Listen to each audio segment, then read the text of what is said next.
Sveiki, mielieji. Ši savaitė jau antroji mėnulio ketvirtis, priešpilnis.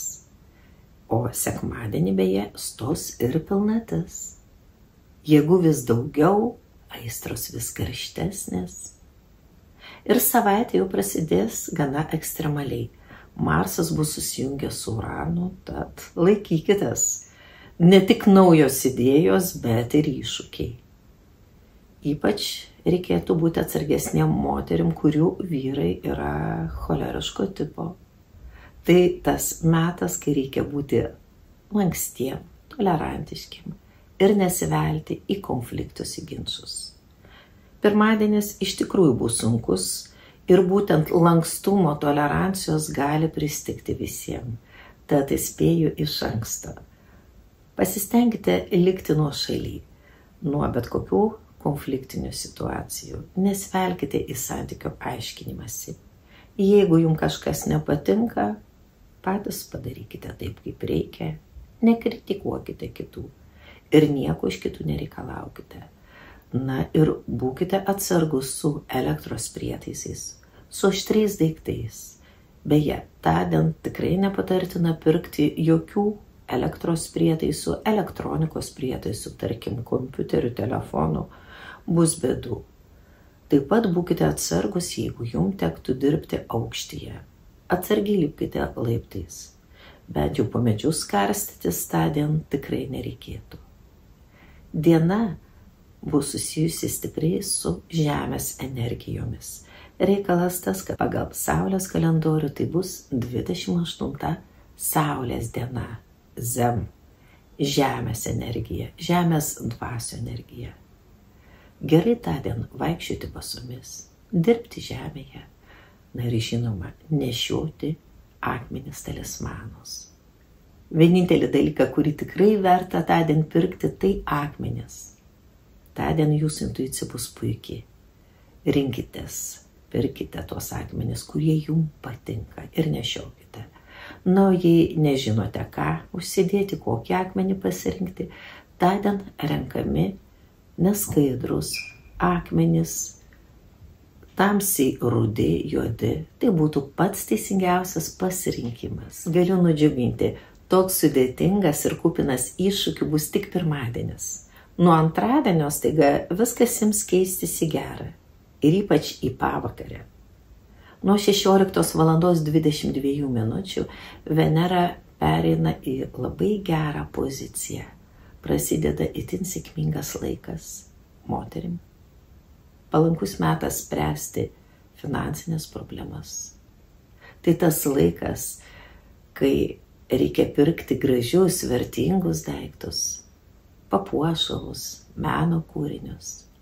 Tai tas laikas, kai reikia eiti į meilės pasimatymą, prisipažinti meilėje. Puikiai diena. Beje, diena yra susijusi su katinu ir jeigu jūs senai galvojate įsigyti naminį augintinį ir būtent katiną, šiandien patarčiau jį ir įsigyti. Ypač gerai vėlesniu metu. Toks katinas taps tikru šeimos numylėtiniu ir meilės talismanu. Beje, įvairiose kultūrose laikoma, kad būtent juodas katinukas į namus atneša meilę. Ir nors diena siejama su baltuoju katinu, ir baltasis katinas išties puikus pasirinkimas tądien, bet jei ieškote meilę, nenusigręžkite nuo juodo katino. Trečiadienis. Puikiai Veneros pozicija įsilaikys ir pirmąją dienos pusę iki 12 valandos. Ir tai reiškia, kad tai bus puikus laikas vertingų daiktų įsigijimui ir ypač brangakmenių. Būtent ši diena, 30 Saulės diena, yra susijusi su skaidriais akmenimis. Tai visi peršviečiami akmenys. Diena nėra labai palanki aktyviam bendravimui, tai tas metas, kai reikia pabūti su savimi, daugiau laiko praleisti gamtoje. Svajonių metas. Aktyviai veiklai nėra labai tinkamas metas. Ketvirtadienis. O vat štai ketvirtadienį patarčiau susitelkti ir imti visų svarbių darbų. Būkite drąsūs, ryžtingi, jums tikrai viskas pavyks. Beje, ši diena bus sėkminga imtis kažkada nepavykusio, nepasisekusio darbo. Dabar antras raundas tikrai pasiseks. Tai yra ta diena, kuri susijusi su spiraliniu vystymosi. Tai, kas anksčiau nepavyko, dabar išeis. Puikiai diena. Pasistengkite, kaip galima daugiau nuveikti. Netidėkite penktadienį.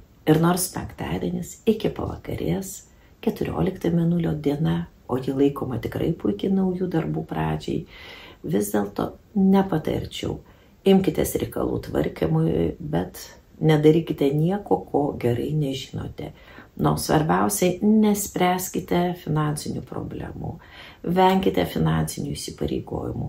Tai blogas laikas piniginių turtinių reikalų tvarkymui. Taip pat netinkamas laikas investavimui, vertingų daiktų įsigijimui ir ypač norėčiau atkreipti dėmesio įsimylėjėlius. Jeigu jūs norite nupirkti dovaną mylimam žmogui, ši diena visiškai netinka. Meilės dovana, sužadėtuvių, vestuvių žiedui pirkti yra tobulas metas antradienio pavakarė nuo 16:30 min, trečiadienis iki 12 valandos, puikus visas ketvirtadienis, o štai penktadienis tikrai ne. Na ir galima kalbėti apie tai, kad penktadienio vakaras, nors tradiciškai tai yra susibūrimų, šventinių pobūvių vakaras, bet nebus labai tinkamas pramogavimui, romantiškiam pasimatymui, juolab meilės pažinčių užmezgimui. Verčiau neįsimylėti tuo metu. Tas jausmas vėliau jūs sužeis. Būsite nelaimingi ir gailėsite savo pasirinkimo. Penktadienis taip pat bus nepalankus metas ir keliautojam. Deja, nuo penktadienio Jupiteris pereina į itin nepalankę poziciją, į destruktyvų laipsnį. Tad penktadienis, šeštadienis, sekmadienis, pirmadienis, antradienis ir net trečiadienis – tai tas metas, kai geriau neplanuoti neprivalomų kelionių, rizikingų kelionių. Nedidelės kelionės nieko tokio, tačiau tolimom kelionėm tai iš tiesų nėra geras laikas, kaip ir bendravimui su užsieniečiais. Tad, kaip supratome, penktadienis ne tik nėra tinkamas romantiškų pažinčių užmezgimui ir ypač vakaras, bet ir svarbių dalykinių pažinčių užmezgimui. Kažką panašaus galima pasakyti ir apie savaitgalį. Šeštadienis itin sudėtingas iki pavakarės, iki 16:21 min. Tęsis nepalanki kritinė mėnulio diena, kaip ir daug emocijų, kai sunku susitvardyti. Ir tai reiškia, kad reikia stengtis vengti mums nenaudingų situacijų. Venkite tų žmonių, kurie jūs gali suerzinti. Stenkitės būti daugiau gamtoje prie tekančių vandens. Papasakokite tekančiam vandeniui apie savo jausmus, apie savo išgyvenimus. Vis dar tęsiasi Vėžio metas. Vėžio stichija vanduo. Todėl bendravimas su vandeniu tikrai bus naudingas. Na ir sekmadienis. Prieštaringas metas.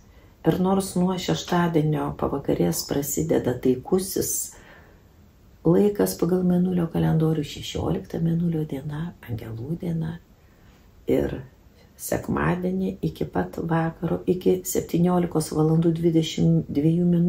Tęsis taikos metas, vis dėlto gali pakakti priežasčių susierzinti, susinervinti. Tarkim, diena siejama su pažadų įsipareigojimų nevykdymu, su planų sutrikimu. Tad, jeigu matysite, kad ne viskas gaunasi, kaip jau buvo pažadėta, kaip jūs susitarėte, nekreipkite dėmesio ir nekaltinkite to žmogaus. Tiesiog tokia nepalanki planetų padėtis. Nuo pats vakaras jau romantiškas metas ir verta bent jau vakare skirti daugiau dėmesio mylimam žmogui, stengtis būti jautresniu, šiltesniu ir vengti priekabiauti. Mokėkite nekreipti dėmesį į smulkmenas, atleisti savo artimiesiems, tiem, kuriuos mylite, jų netaip pasakytą žodį, galbūt netokį gestą, netokį judesį. Būkime dosnus meiliai ir orus bendraudami. Tad linkiu sėkmingos savaitės, linkiu nepasiduoti ne visada palankiai planetų padėčiai, o kaip tai seksis kiekvienam ženklui skaitykite palmyros horoskopai.lt.